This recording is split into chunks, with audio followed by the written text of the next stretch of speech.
Shabbat Shalom Megalil. This is Rivka in the Galilee.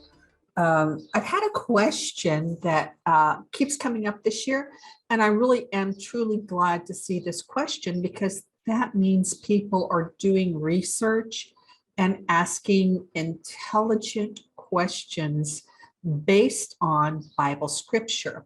So we're just going to jump right into this, and we are going to go to eSword, and I'm going to share that screen with you. Okay, so the question has been about whether or not, according to Exodus 23, we should be using the domestic or the wild barley. And let's just go over this in context, and you will see. Let me pin this out of the way. Give us a bigger screen here. You will see in context that this is a thinking question. Starting in verse 10, 6 years thou shalt sow thy land and shall gather in the fruits thereof. But the 7th year you shall let it rest and lie still, that the poor of thy people may eat, and what they leave the beasts of the field shall eat. In like manner, thou shalt deal with thy vineyard and thy olive yard. Okay, so right here, we're told something that a lot of people could miss, and that is we do not sow the land.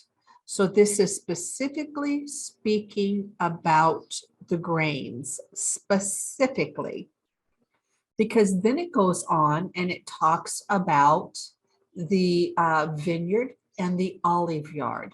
We do in like manner the vineyard and the olive yard,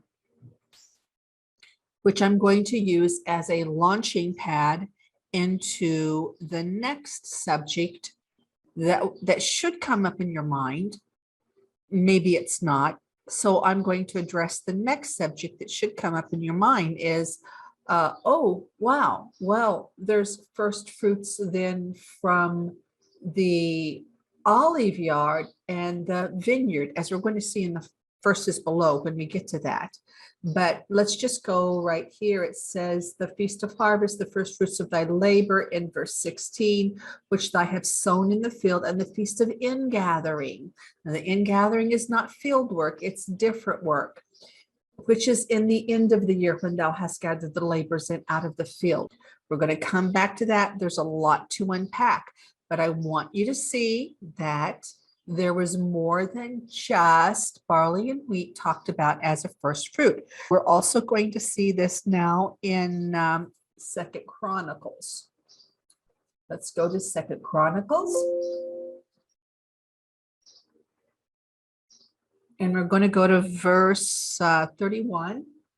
This is when Hezekiah, excuse me, was rededicating the temple. And after they had, there it is. After they had rededicated the temple and the priests were organized, then he commanded the people in verse 4 that dwelt in Jerusalem to give portions of the priests and Levites that they might be encouraged in the law of the Lord. So there were portions of the offerings, the sacrifices that were due the Levites. There was the first dough, that piece of that first dough that was due the Levites. There was provision for the Levites within the sacrificial system. And as soon as the commandment, verse 5, went abroad, the children of Israel brought in abundance the first fruits of corn, which is an old English, Anglo-Saxon term for grains. So they brought in the corn or the grains, the wine, which happens mid-year, and the oil.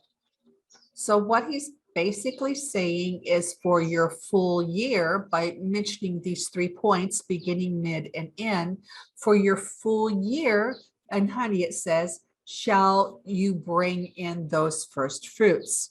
Now, Nehemiah 10:35 says something very similar.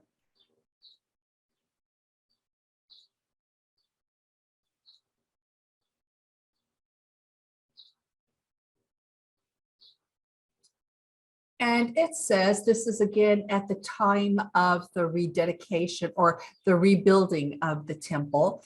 it says in verse 10:35, and to, as it is written, let's go back up to 10:34, that final clause, as it is written in the law. So now we're continuing about what's written in the law, to bring the first fruits of our ground. We learned that that's the grains, those things we sow into the earth, and the first fruit of all the trees, year by year, into the house of the Lord. And I'm going to leave you to do your homework. I'm not going to give you this bit. I hope it's a bit of an enticement for you to do research. But if you research, you're going to find that a grapevine is called a vine tree, and you will find that in the section with the Nazirite vow. That's all I'm going to give you, because I want you to research this as well. And if you already know it, you know it. Good for you. Really good for you. Now we're going to go to Deuteronomy 8:8, and we're going to see that complete list of what Elohim promised to give them. And I've done a video on this, but try to find the video called The Marital Clause. So you will be able to understand that I'm saying that this promise, a provision, was the marital clause that Elohim had between himself and his people. And all he was asking for was the first and the best of what he had given them. He gave it to them, and he was just asking for the first and the best of what he had given to them. The rest they got to keep.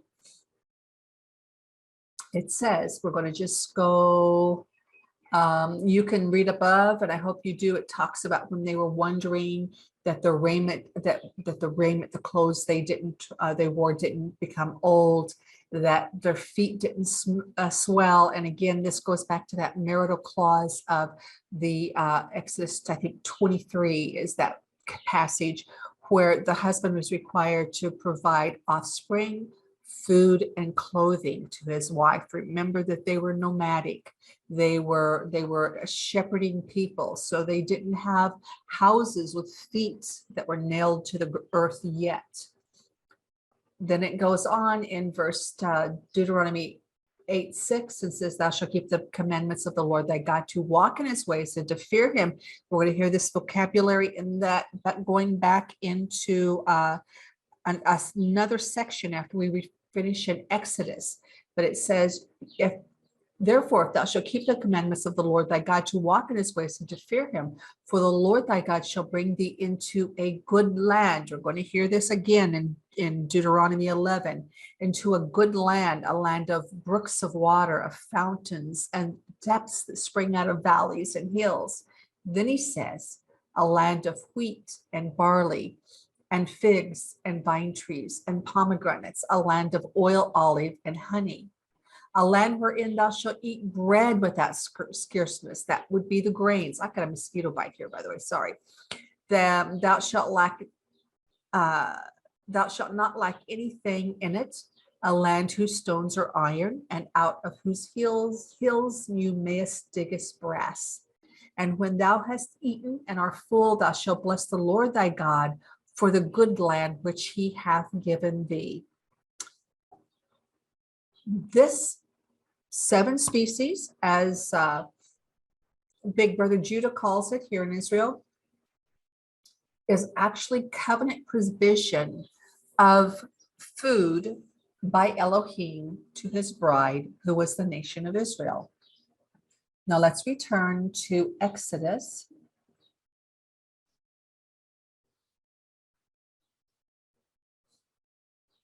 Here we go.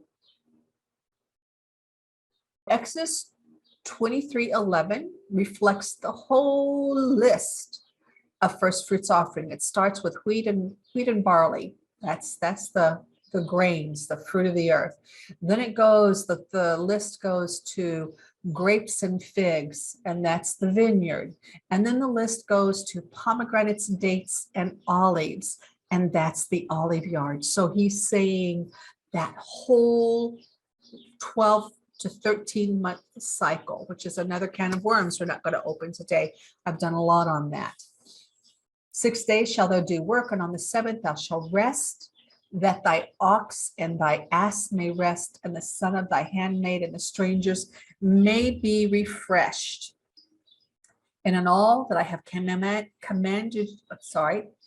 and in all that I have said unto you, be circumspect, and make no mention of the name of other gods, neither let it be heard out of thy mouth.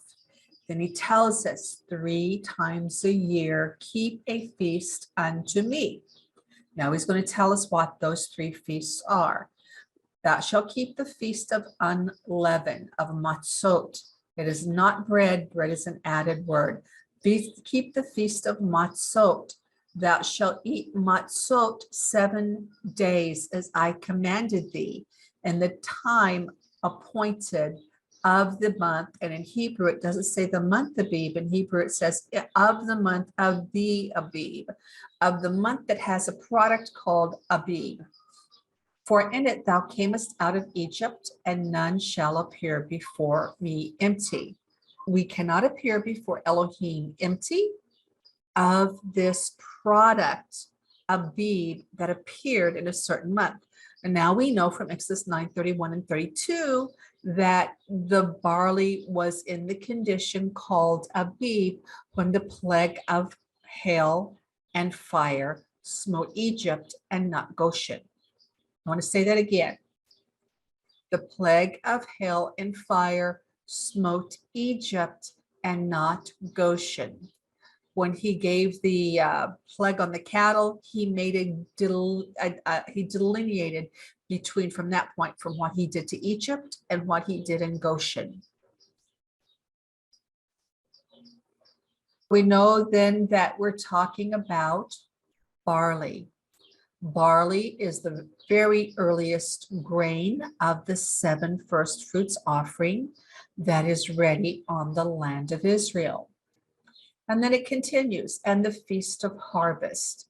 The Feast of Harvest is called Shavuot, or the Feast of Wheat. The first fruits of thy labors. So he is saying not only is unleavened bread, not only is barley, but wheat is the first of our labors. What did it just say in Exodus 23:11? The 7th year thou shalt let the land rest. You're not going to sow into the land. It's going to be rest, and it's going to be quiet. So that was the labor that he was speaking of, was specifically of the grains. And of course, it said we were to let the rest of the trees rest as well, or the balance of the 7 first fruits offering rest as well. So now we're talking about the 3 times. We're going back to that. We know that the Feast of Harvest is the barley harvest, or the wheat harvest, the Shavuot, or the wheat harvest. And it calls the grains the first fruit of our labor, which thou hast sown in the field. And that says the Feast of Ingathering, which is in the end of the year. Now, this verse has confused many people, right, in this little spot right here, because they do not know that historically winter, Horif, is the Hebrew word, does not mean when it's cold and rainy or snow is on the earth.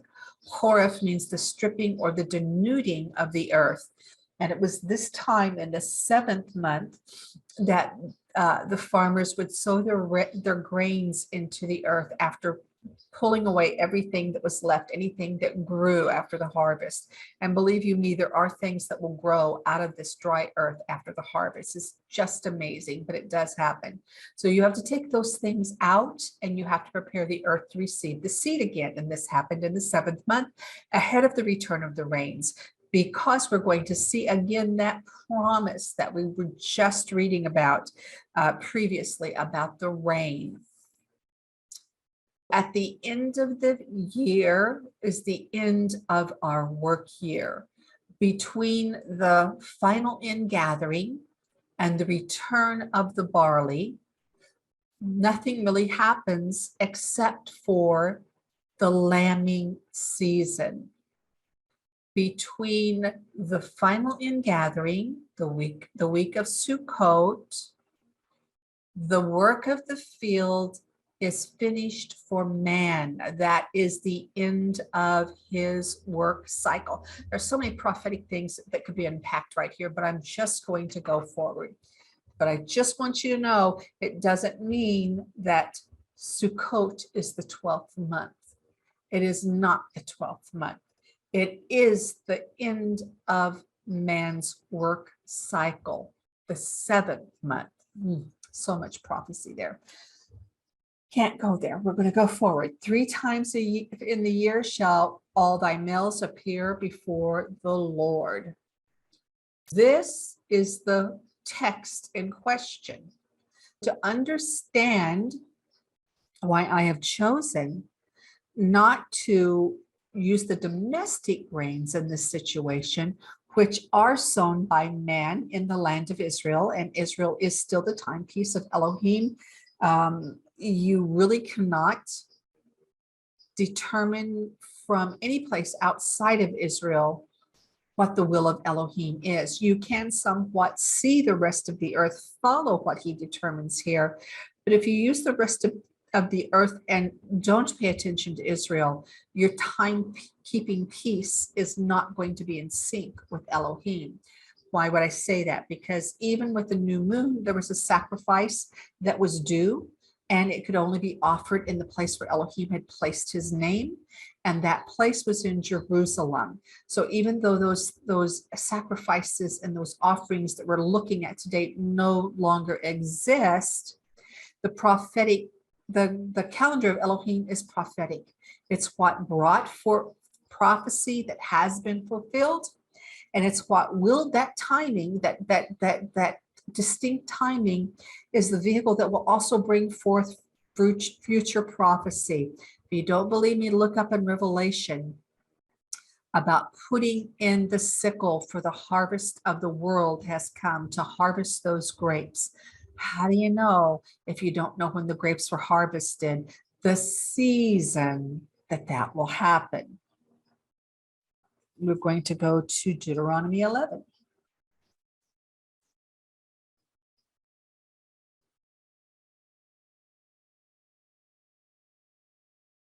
And we're just going to start in verse 1 for context. Therefore, thou shalt love the Lord thy God and keep his charge and his statute and his judgments and his commandment always.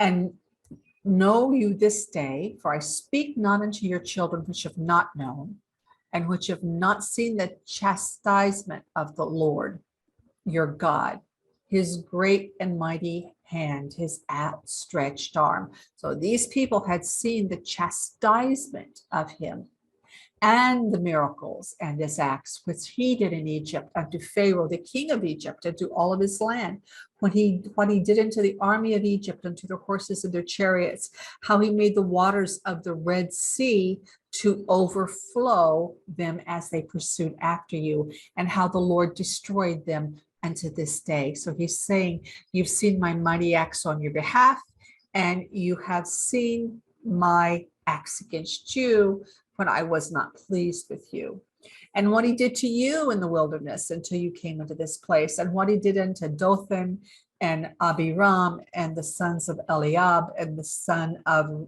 Reuben, how the earth opened her mouth and swallowed them up and their households and their tents and all the substance in their possession in the midst of Israel. But your eyes have seen the great acts of the Lord which he did. Now, therefore shall you keep all the commandments which I command you this day, that you be strong and go in and possess the land whither thou goest to possess it. Now he's talking about when Joshua is going to bring the children across the Jordan River into the land of Canaan, that Elohim was taken away from the Canaanites and putting into the hands of the Israelites, that you may prolong your days in the land which the Lord sweareth unto your fathers to give them and to their seed, a land that floweth with milk and honey. For the land whither thou goest, for the land whither thou goest in to possess it is not like Egypt. And he's going to tell them what they did in Egypt. Whence thou came out, whether thou sowest thy seed and waterest it with thy foot as a garden of herbs. So there they had to water the seeds they sowed. They had to carry the water and water the seeds. What are we sowing in the earth? The barley and the wheat. What were they watering in Egypt? The barley and the wheat. What were they not to water in Israel, in the land of Canaan they were possessing if they were obedient? The barley and the wheat, because he says, but the land whether you go to possess it is a land of hills and valleys that drinketh water of the rain of heaven, a land that the Lord thy God careth for. The eyes of the Lord thy God are always upon it from the beginning of the year, even until the end of the year. And it shall come to pass, if thou shalt hearken diligently unto my commandments, which I command you this day, to love the Lord your God and to serve him with all your heart and with all your soul, that I will give you the rain of your land in his due season, the first and latter rain, that thou mayest gather in the corn. Again, that's the beginning one. The wine, that's the mid one, and the oil, that's the end of it. The whole 7 first fruits offering would yield their increase to the people for their obedience, because Elohim would send the rain. And it says, I'm sorry, that's my puppy. She's in here with me. She's in and out today. It's going to be over 100 degrees. And so I'm giving her a break. She can come in with me when she wants. And I will send grass in thy field for thy cattle, that thou mayest eat and be full. I'll drop a relief in the video here, but when they gathered in the grains, you grabbed it by the head and you cut the heads off, and then the standing stalk that remained was the grass for the cattle. You'll see, if you go back to the Exodus story, when the barley was B, meaning they had to be in harvest in the land of Egypt, that there was cattle in the field. Why would cattle be in the field if the harvest had not been passed? They certainly wouldn't be eating the crop that was meant for the Egyptian table. They would be eating the grass that was left behind after the harvest. And that is in the warning to Pharaoh before the fire and the hail hit the grains. You'll read that there was men in the field, meaning they were probably gathering at that point, and you'll read that there was cattle in the field, and the barley was in that condition of called to be. And we know if we let that barley go past that, it's going to shatter. So it was obviously in the 9th chapter, in the plague of fire and hail, a time of harvest in the land of Egypt. And by the way, that's when Elohim always strikes the harvest. If you go to you can't think of the guy's name. I think it was Samuel, who was the prophet. And they had asked Elohim for a king. I'm trying to remember the story, so bear with me. They had asked Elohim for a king to rule over them like the nations. And Samuel came to them and he said, you've done a wicked thing.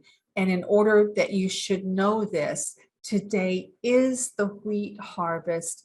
Elohim is going to send a rain on the harvest. And when that harvest is that far into being ready and heavy rains strike it, number one, some of it's going to shatter. Number two, it's going to take you a few days before you can get into the field because it will be muddy. Number three, if it is a good year and the grains are very tight together, they can actually mildew standing in the field. So Elohim always showed his displeasure by striking the harvest and taking it away from them in either famine or in a supernatural manner. Sorry, I'm doing a lot of rabbit trails, I know, but I want you to get the feeling of what's being said. So I will send grass in thy fields for thy cattle. That means tall barley, grass is left after the harvest, that they may eat and be full, and to eat. And by the way, we see it today, the Bedouins and the Arab shepherds that have flocks, they will go in behind the domestic wheat harvest, or I should say grain harvests, plural.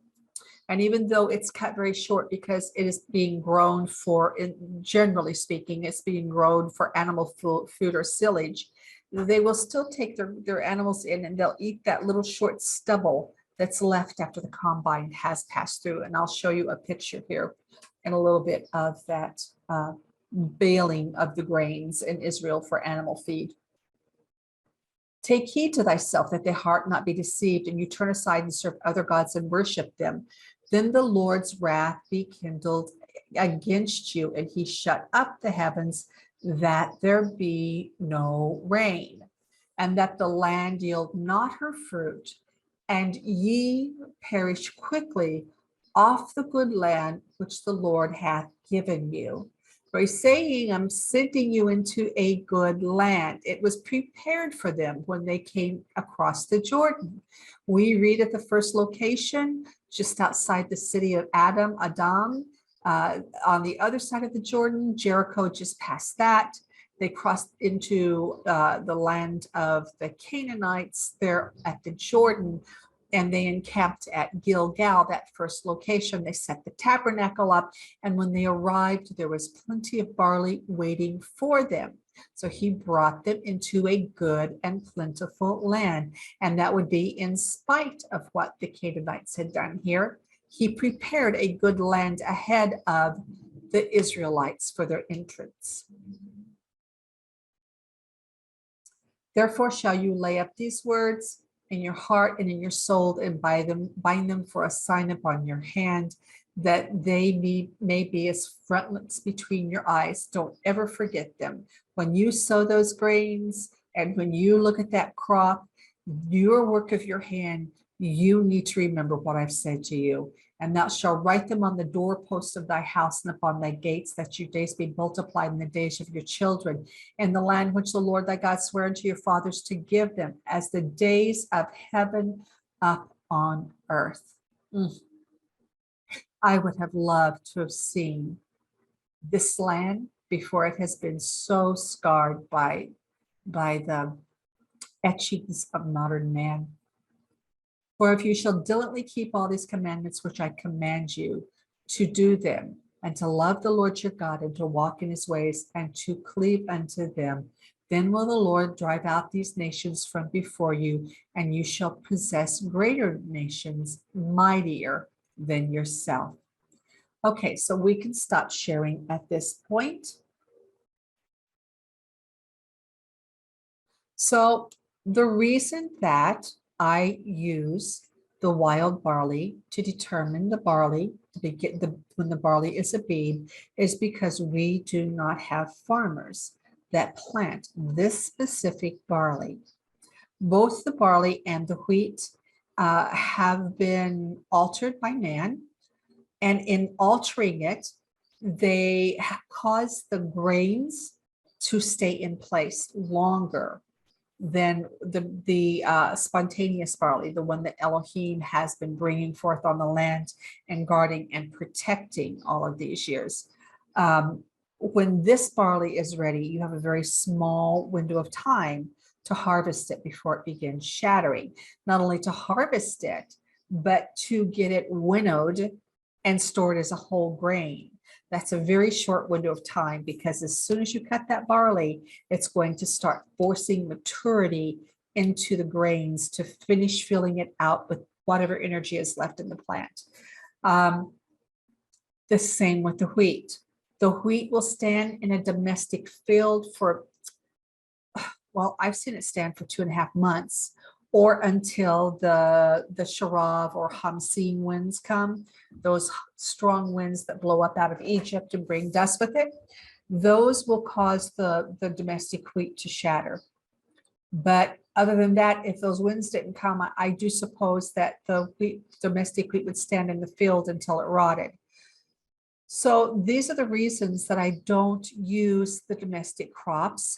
In addition to this, and I'll show a picture here, a lot of the domestic barley, and not so much the barley actually, I have seen tracks in that, but let's call the grains. A lot of the domestic grains in Israel are irrigated with automated systems. You can see the tracks in the field. And so Elohim is not watering, not only is he caring for those fields, the farmer is artificially watering those fields. It cannot reflect the ripening cycle of Elohim if man is watering it. As far as I know, by and large, all of the fields are still sown in Israel before the natural rains return to the land, which only makes sense. We're the Middle East, we're the desert. We've had periods where we don't have sufficient rain. Right now we have had sufficient rain, but we've had those periods when we don't have sufficient rain. And so, you know, to sow your grains before the rains return, still the way they did anciently, makes a lot of sense. But with that said, I'm just reflecting. I even did see that in the Jordan Valley, between the turn to Jerusalem and Menahemiah, that there were at least one field, even this year, running irrigation to the field.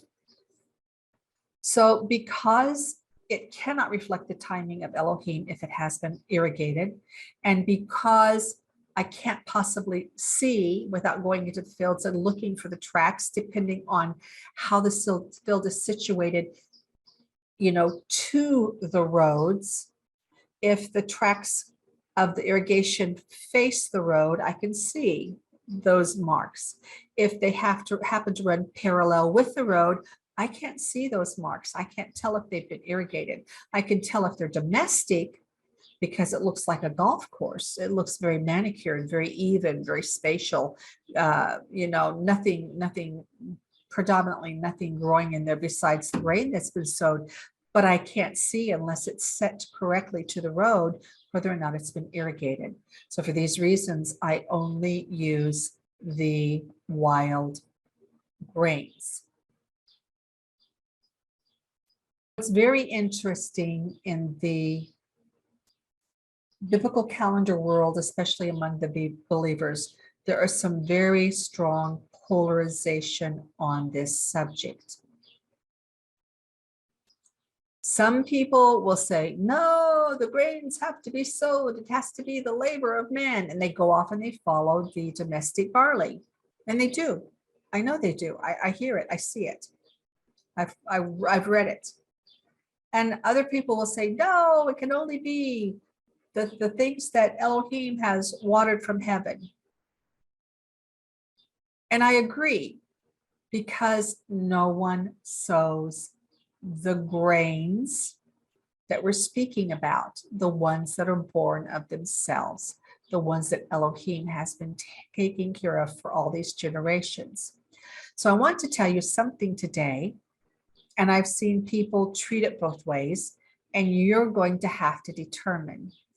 If me, a believer in Israel, is sowing the black wheat every year now for 4 years, are you going to reject the witness of the black wheat that I've sown and only let the water from heaven fall on and provide irrigation to? I've been doing that. I've already shown you pictures this year of how that wheat is turning black and approaching very quickly. Well, if that was a representative quantity of a field that I'm showing you, which is not a field quantity, we would have enough for first fruits. We would have enough for first fruits now to gather that early section of that field and go ahead and harvest it, finish drying it, and beat the wheat kernels out. We would have enough now. But in addition, I also show you the wild wheat. one of the things that I have absolutely come to believe is that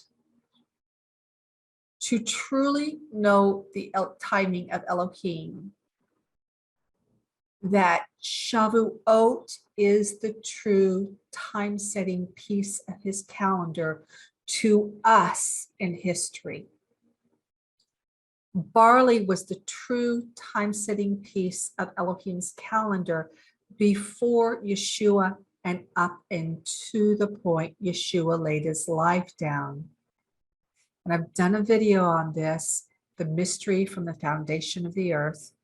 It is in the middle of the wheat parables that Yeshua's mystery unveils itself. If the Spirit uncovers your heart and your eyes, you will see it when you watch that teaching. And for me, at the resurrection of Messiah, believers in this century should look to the timing of the wheat to verify that we have correctly determined the timing of the barley, because Yeshua came to give us a mystery in the wheat, and it was a mystery that was hidden from the foundation of the earth. So I hope this has helped you make some determinations for yourself. As always, I don't tell you what you should do. I tell you what I do. I try to tell you why I do it. And I try to do it in a way that you yourself can make an informed decision. If you would like to ask me any questions concerning this video, I'll include my email in the description box. You're free to reach out and ask me the questions. Again, Shabbat Shalom, Shavua Tov, May Galil, Shmi Rivka. Shabbat Shalom. Have a good week. From the Galilee, I'm Rivka.